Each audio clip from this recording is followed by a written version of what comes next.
Right, in the process of wiring in a trickle charger.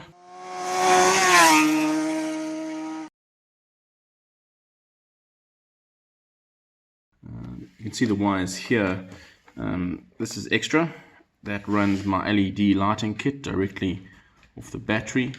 And the factory has a slot on this side of the footboard for all the wiring. So my plan is to run the trickle charger cable around this side, right next to the spaniel, as it turns out. Yeah, just to kind of mirror this little kind of furrow. So I've taken the Dremel and I've just widened that somewhat, and this little slot here actually existed, and it kind of follows the line work here on the floorboard. So I've just expanded upon that somewhat, not too much, but that's the plan. So run the trickle charger cable out through there, and I'll run it up the frame. I'll obviously make a plan here so that you don't have the trickle charger cable touching the frame, because obviously it can wear through and eventually short out. So I will make allowances for that. So that's the inside of the bum box. There's the female connector of the Tamiya trickle charger. So I've just cut 10mm lengths of fuel hose, and this is going to be a form of insulation and dampening to keep the trickle cable away from the frame. Right, those are the leads done. That'll obviously bolt straight onto the battery, positive and negative. So what I did here is I just wire stripped it the depth of that ferrule, put a bit of solder on the wires themselves, and then even though I haven't press fitted these on, which I'll do right now, I used a little gas torch, a little butane torch, to heat up the ferrule and then drop a bit of flux, or solder at least, through those little apertures there. Of course, melt straight down into the solder on the copper itself.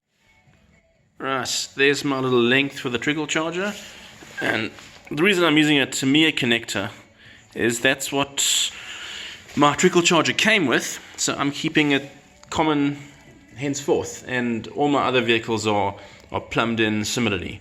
So one connector, plug it in, you're winning. So that's my little plan to insulate the trickle charger cable from the frame. You can see that the cable tie goes through that fuel line, and then of course my cable goes through that as well. I'm going to put a second one a little higher up, just where the bum box aperture is. Then I'll move that first one all the way down to the bottom to keep them quite far apart. And then I'll just obviously pull the cable tie tight once I'm done. Alright, that's pretty much the installation done. You can see I've put a bit of insulation tape on those two areas there, where it could potentially rub through on the plastic.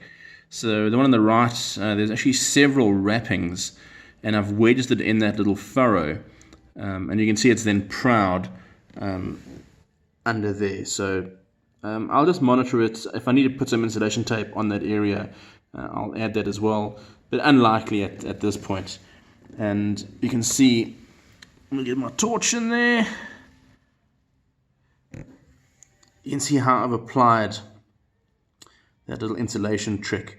So I haven't pulled those cable ties incredibly tight.